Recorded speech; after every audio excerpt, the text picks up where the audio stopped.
इस वीडियो में हम स्ट्रिंग के फंक्शन के बारे में देखेंगे और स्ट्रिंग के हमने एक फंक्शन बता दिया है स्ट्रिंग को कंपेयर करना। अब इसमें हम बताएंगे स्ट्रिंग को कॉपी कैसे किया जाता है।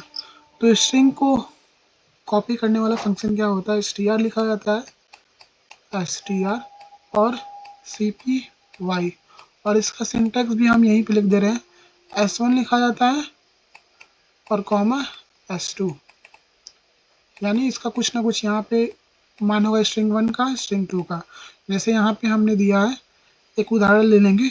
यहाँ पे स्ट्रिंग 1 जो है ना पूरा खाली छोड़ दिया हमने कि ए जो है उसमें 20 कैरेक्टर आना चाहिए, और यहाँ पे हमने एक दूसरा स्ट्रिंग लिया है स्ट्रिंग 2, मान लीजिए ये हमारा क्या है बी है, उसको हमने दिया है पाइथन। अब यहाँ पे एक जो एज का वैल्यू जो है खाली है। अब स्ट्रिंग बी जो है ना उसको कॉपी किया जा रहा है स्ट्रिंग 1 में, तो इसका आउटपुट क्या आएगा, पाइथन आएगा, यानी एक ही यहाँ पे क्या आ जाएगा, पाइथन आ जाएगा। ये नहीं समझ में, अगला एग्जांपल ले लेंगे। जैसे यहाँ पे स्ट्रिंग 1 दिया है और यहाँ पे स्ट्रिंग 2, यहाँ पे इंडिया दिया गया है। अब इसको कॉपी करके हम स्ट्रिंग 1 में लाएंगे, तो यहाँ पे इसका सिंटेक्स यहाँ पे लिखा है s1 और s2, यानी str1 str2। अब इसको कॉपी किया जा रहा है s1 में, तो इसका आउटपुट क्या आएगा, इंडिया।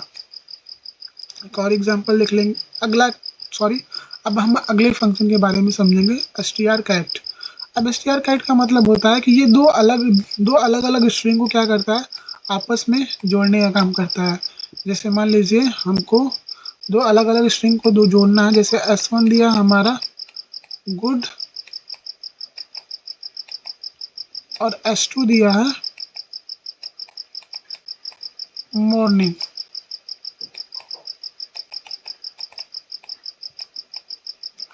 और हमारा जो स्ट्रिंग होता है वो डबल कोटेशन मार्क में होता है।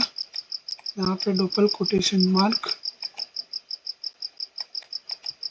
यहाँ पे सेमी कॉलन, यहाँ पे भी सेमी कॉलन। अब इन दोनों को कॉनकैटिनेट किया जाएगा। इसका पूरा नाम होता है स्ट्रिंग कॉनकैटिनेट, का मतलब होता है दो अलग अलग स्ट्रिंग को आपस में जोड़ना।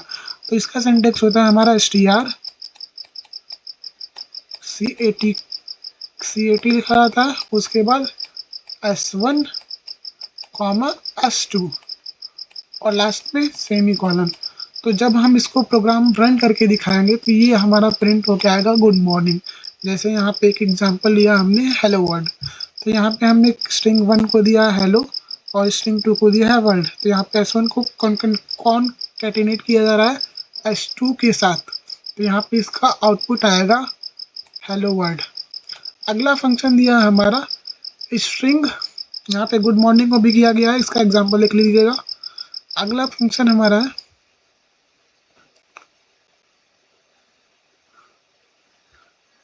जो कि है स्ट्रिंग UPR। इसका पूरा नाम होता है स्ट्रिंग को अपर केस में करना। यहाँ पे लिखा गया है किसी भी स्ट्रिंग को कैरेक्टर को अपर केस में करना, यानी कैपिटल A to Z में बदल देना। जैसे हेलो लिखा है तो उसको इस रूप में कर देगा। बस इसमें सिंपल लिखना है, स्ट्रिंग जो भी नाम दे रहे थे s1 s2 उसको बस वो नाम दीजिए और उसको ऐसे लिखा जाता है। इसका सिंटेक्स जो होता है str लिखा जाता है, यहाँ पे लिखा गया है सिंटेक्स देख लेंगे। जैसे यहाँ पे लिखा हमने str UPR लिख दिया, और इस यहाँ पे ए जो दिया है स्ट्रिंग का नाम दिया गया है, यहाँ पे str1 या फिर str2 या फिर s1 कर सकते हैं और उसको प्रिंट कर देंगे। तो ये जो शब्द लिखा गया है वो कैपिटल में लिख के आ जाएगा, जैसे यहाँ पे लिखा हुआ है। आशा करता हूँ ये वीडियो आपको समझ में आया होगा, जिसमें हमने दो फंक्शन को देखा हमने। इसमें जो अपर केस वाले हमने देखा, उस पर पहले हमने कॉनकैटिनेट देखा।